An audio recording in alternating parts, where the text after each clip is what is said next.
season finale of House of the Dragon, a Game of Thrones feature. I don't know what do you want to call it. Game of Thrones prequel. Do people call it a prequel? I hear that people are saying it's not a prequel. Well, regardless, this is the show that takes place around 200 years, I believe just about 200 years before the events of Game of Thrones.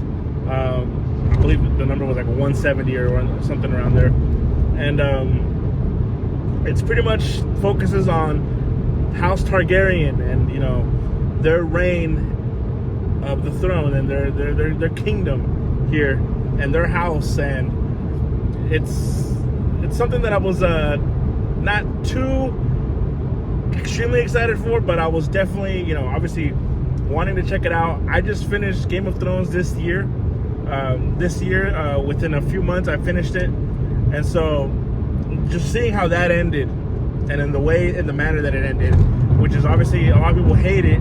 I personally don't hate it, but I didn't like it. Definitely, the last couple seasons wasn't up to par to what originally, you know, Game of Thrones was in those first 4 to 5 seasons.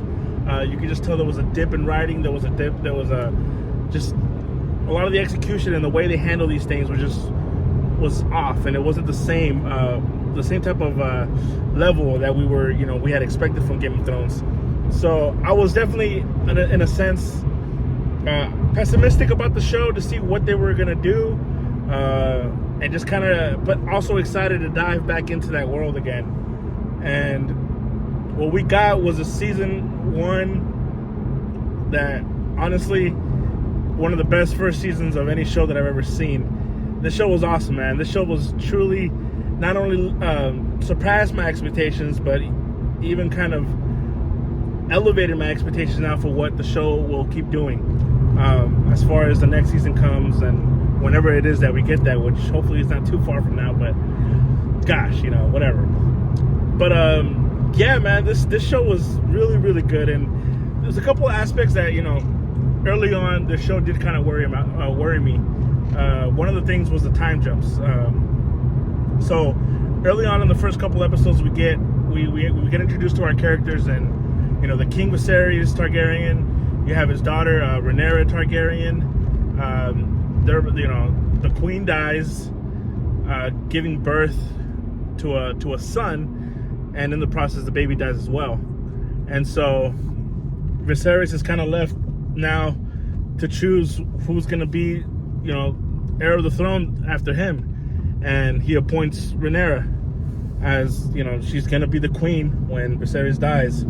And obviously that's just a big, like, oh, what's going on here? You know, usually it's a boy, it's a man, so that starts, you know, I want to say like a controversial decision, right?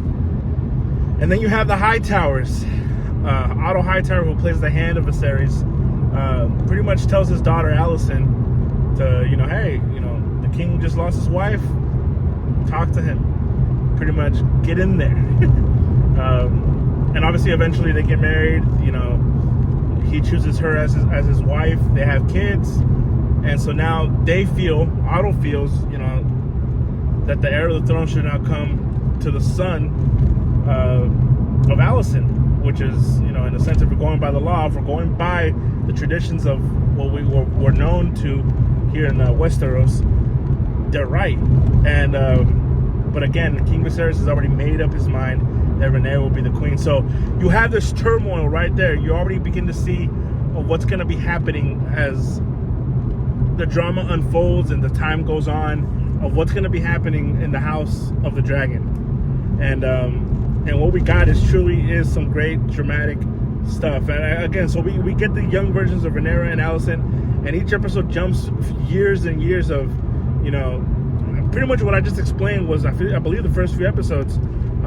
You know, later on you begin to see Alicent have, you know, she's already had a baby, she's pregnant, and as this is going on, you know, we see Viserys pretty much rotting away, dying from a sickness. And first of all, from their performances, as far as Rhaenyra and Alicent, who play, the girls that play them, I thought were really, really good. I thought they played their roles amazingly. The acting and the writing, the dialogue is just so reminiscent to what Game of Thrones was. When Game of Thrones was at its peak, the writing and the dialogue was just so good, and it was so good in this again. And obviously you need a good dialogue, but you also need the good and the right actors to play and to speak that dialogue. And I feel like the actresses that they got for these roles were perfect. And then about halfway through the season, you get a real big time jump where now a lot of the old cast and crew from the about first 5 episodes, they kind of they grow old, so we need a new cast. And I thought the show just did an excellent job of picking the right people to continue these roles and to continue exactly just pretty much picking up exactly what these other actors left off, and now just a newer and older version of who they are. And that was my worry from for a little bit of what these time jumps were going to do. There was kind of a big dramatic change halfway through with those, was a 10-year jump or so, where we had to almost reintroduce ourselves again to a new set of a cast, and it almost felt like watching a whole show again for the first time. That was a little tough because halfway through the season, you're already, usually through episode 5 and 6, you're already kind of in the motions of it. You're already used to the cast. You're used to who's who, and you're already putting names on faces, and you're kind of already used to that. And then to kind of get thrown a new cast at you, that could be a little daunting. It could be a little tough to really follow.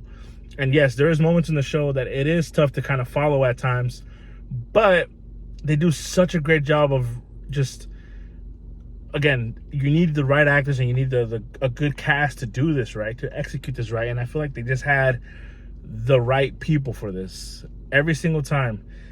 Again, episode 6, I believe it was episode 6, when we had that first, the big 10-year leap. We see who's playing Rhaenyra, and it's like as if we did see the young girl grow up. Same with Alicent. It was really cool to see that, and then the way they did that, and the way they portrayed all of that. Again, those two to me were excellent. Rhaenyra and Alicent, two unbelievable characters, very conflicted characters. Specifically Alicent, and kind of the role that she's in. She's kind of being almost like a puppet by a lot of people. She's kind of being used, and she has her best friend in Rhaenyra, who is the queen to be once Viserys is dead, but she's also married to Viserys now, who has a son, and her son, and now he has also her father's ear, or her father's voice in her ear, telling her, hey, your son is the rightful heir to the throne. And so there's just a lot of great conflict and great drama in that alone, and this show does a great job of doing that. You also have Viserys' brother, Daemon, who, it seems like he's become a favorite for a lot of people. Daemon's a badass. Come on, we can all agree that Daemon is just that dude. But here's the thing: what the show did a great job of doing is that there's no one here that has essentially a great moral compass. Everyone here is just, they have their own interests, and no one really here is doing the right thing, in a sense. Everyone here is just, and I don't want to say evil, but definitely have just a messed up look on things. The only one I will say that probably was more the good-hearted person was King Viserys, which there's a lot of talking whether he was a good king or not, and a lot had to do because of how good of a person he was. He was too nice of a person to have such responsibility of a whole kingdom under him, and there's a whole argument of there was no war, there was no conflict during his reign, and it's true. But at the same time, it's he never really wanted that. He never wanted war. He never wanted battle. So when things begin to happen in the show, when there's a threat coming out, from the outside, you kind of wonder, for us to not go out there and handle the situation, is he making the right choice? Should he just really? So we sit back and just watch this happen. And I think that was such a good, again, conflict of characters in the show is just so good. The character development throughout the show is just, you see that with a lot of these characters, and you really question what they're doing. You question whose side you're on as well. Are you Team Alicent, Team Rhaenyra? And I think that's just so so good on the part of the writers. The book, George R. R. Martin, it's just well done. But again, going back to Daemon in a sense, he was just awesome. He was one of those characters in the show that he didn't need a lot of lines. He didn't really have a whole lot of lines.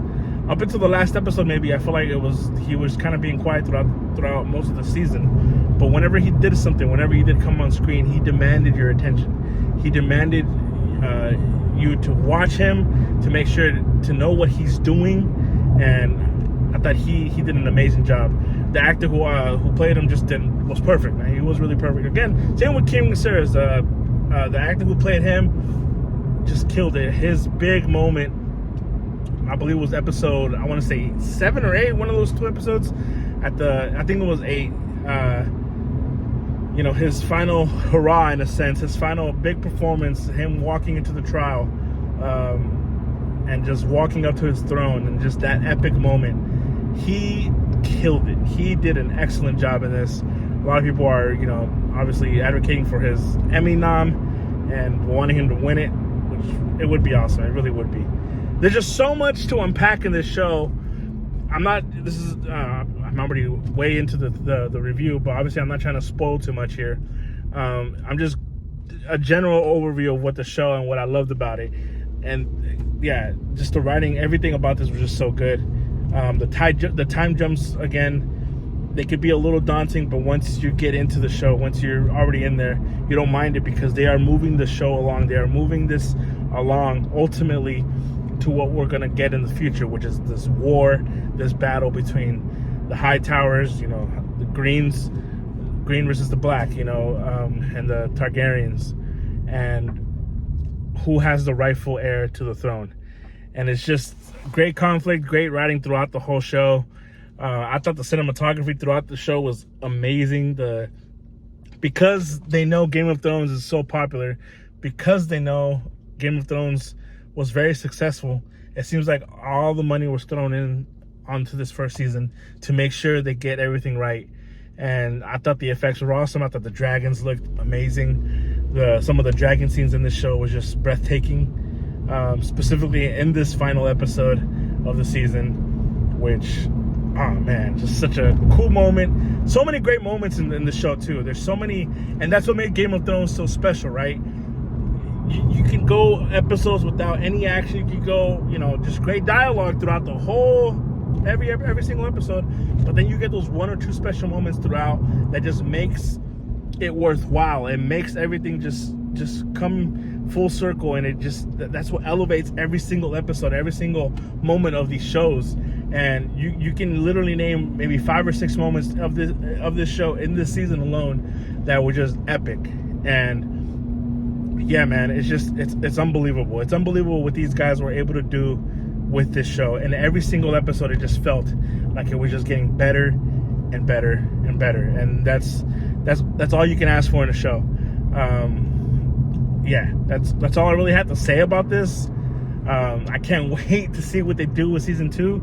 We are now, this is all set up for a season 2, and what a hell of a way to set it up. A hell of a way to set it up. Perfect execution to me. Just, they have the right people doing this, and I trust them. I trust them to continue this, and I can't wait to see what it is they keep doing. Yeah, this is good, man. This is really, really good. Gosh, yeah, to rate it, it's tough. It's season 1. I can only imagine season 2 will get even better.